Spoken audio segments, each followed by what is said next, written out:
Morning Business, le débat. Alors on n'est pas très gentil avec les Allemands, avec les Japonais ce matin. J'ai trouvé, je vous laisse, mais j'ai trouvé que le titre était assez... Le derby des vieux, ah oui. C'est-à-dire qu'effectivement, l'Allemagne a ravi la 3e place du podium des plus grosses économies mondiales au Japon, mais tout ça c'est un combat... entre vieux. Oui, c'est un combat entre vieux. Alors attention, souvent on dit « Oh, vous avez vu l'euro monte face au dollar ?» Généralement, c'est parce que le dollar baisse. Voilà. Et en fait, le truc, c'est que c'est le Japon qui baisse. Même si l'Allemagne, c'est pas très très brillant en ce moment.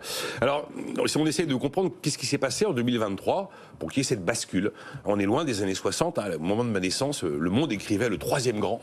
Voilà, la main passe. Et donc, monnaie très faible. La Banque du Japon mène une politique de statu quo au moment où les 2 autres grandes banques centrales, Fed et BCE, ont resserré leur politique monétaire. Donc ça a fait un décalage dans les taux de change. Ça fait des années que les salaires stagnent. Il n'y a que des Japonais d'ailleurs pour accepter de ne pas avoir de hausse de salaire. Et c'est pour ça que personne ne pourra devenir japonais à 100%.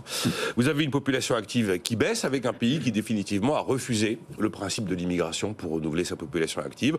Bon, l'élément central d'ailleurs du titre de la chronique du jour, c'est que c'est le choc démographique. J'ai regardé depuis 1974, le seuil de remplacement des générations n'est plus atteint.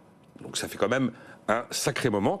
Et puis, il y a eu le grand loupé du virage Internet. Autant ils ont réussi le boom de la tech à la fin du XXe siècle, autant le virage Internet a été plutôt loupé. Après, on peut ajouter des éléments beaucoup plus conjoncturels. Là, la demande de la Chine était attendue, elle n'est pas vraiment revenue. Vous avez une consommation qui est restée atone et qui pèse quand même pas mal dans le PIB du Japon. Il y a eu une grosse usine Toyota qui a arrêté sa production l'an dernier. Ça a joué aussi. Et puis, il y a eu les niveaux de tourisme, c'est une économie importante, n'ont pas retrouvé leur niveau d'avant Covid au Japon. Alors, souvent, on parle de japonisation presque comme un exemple. Et on a eu ce débat avec Jean-Marc. Moi, la japonisation... Jean-Marc, il aime beaucoup les vieux. Non, mais moi, la japonisation, ça m'a jamais fait rêver. C'est quoi la japonisation ? La japonisation, c'est une croissance faible, une inflation fantôme, voire même, quelquefois, la déflation. Des taux bas et une banque centrale qui fait pratiquement du quantitative easing de manière perpétuelle. Et des rentiers. Une population qui vieillit. Et puis des plans de relance. Ah oui, des plans de relance. Shinzo Abe, tout ça, les Abenomics. Mais il n'y a pas d'effet sur l'investissement, il n'y a pas d'effet sur la consommation. C'est en fait un pays qui vit au-dessus de ses moyens et qui s'enivre d'acquisitions à l'étranger. C'est pas quelque chose qui me fait rêver. C'est quelque chose dont on a souvent parlé ici par rapport à des économies vieillissantes. Quel est l'avenir d'une économie vieillissante ? Est-ce que c'est de s'enivrer d'actifs à l'étranger ? Je suis pas sûr. En tout cas, on voit le résultat aujourd'hui. Et à mon avis, c'est que le début. Ils sont 3e. Il n'est pas impossible qu'ils soient 4e derrière les Indiens d'ici quelques temps. C'est sûr même. Jean-Marc, vous aimez les rentiers ?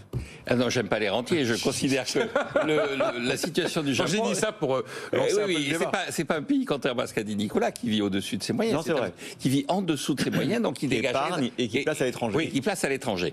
Et donc, effectivement, alors, juste sur le plan démographique, quand on parle l'Allemagne et le Japon, depuis les dernières projections de l'ONU, donc en Allemagne, il y avait 83 millions d'habitants en 2018, et il y aura 83 millions d'habitants en 2028. Donc, la population allemande a été un peu montée, puis elle a commencé à baisser. La population japonaise, il y avait 126 500 000 habitants au Japon en 2018, il y en aura 121 millions en 2028. Donc la population... Je crois qu'on est à 124 là.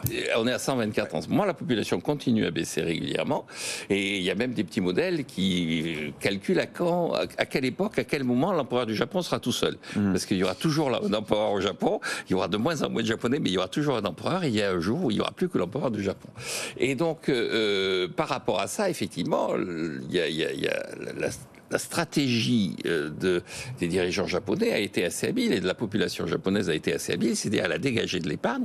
Et maintenant, le Japon est de très très loin le premier pays à en avoir extérieur net. C'est-à-dire la différence entre ce que détiennent les étrangers au Japon et ce que le Japon détient à l'étranger, c'est 3 000 milliards de dollars. Et donc le deuxième pays, c'est l'Allemagne justement, mais l'Allemagne n'est qu'à 2 000 milliards de dollars. Et c'est un choix qui a été assumé. C'est-à-dire qu'on a parlé de l'évolution du yen. Quand on regarde la stratégie au départ d'acquisition à l'étranger, les Japonais s'accrochent à un taux de change, 1 dollar égale 75 yens. Et quand on a parlé de Shinzo Abe, quand Shinzo Abe prend le pouvoir, il dit « Mon objectif, c'est 1 dollar égale 150 yens ». 150 yens, c'est à peu près le taux actuel. C'est-à-dire que tous ces placements rapportent de plus en plus plus en pouvoir d'achat pour la population japonaise. Et donc, effectivement, le Japon a adopté une stratégie et une politique économique en conformité avec sa démographie. Alors, la deuxième solution, ce serait d'essayer de modifier cette démographie. Comme veut le faire Emmanuel Macron. Comme veut le faire Emmanuel Macron. Or, bon, là, il y a manifestement une sorte de retrait de la population japonaise.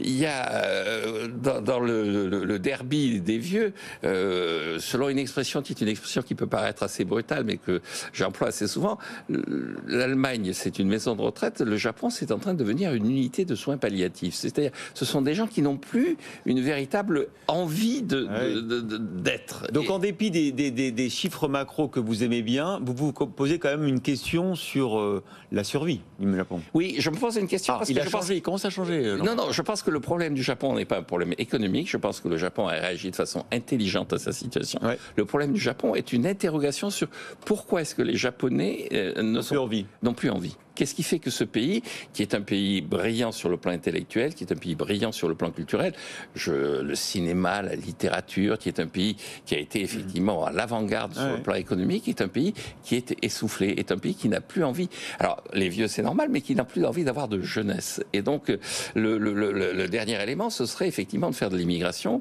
Mais vous avez vu toute la polémique qu'il y a eu autour de Miss Japon. Ouais. C'est-à-dire Miss Japon. Oui, Miss Japon qui n'avait pas la couleur japonaise. Qui n'était pas manifestement, comme on dirait dans certains milieux, une japonaise de souche. Ouais. Et donc, il y a une sorte de réticence de la population japonaise à effectivement se tourner vers l'immigration. Ça donne un peu raison à Nicolas. Non, mais ça doit, franchement, ça doit nous réveiller, ce genre de phénomène.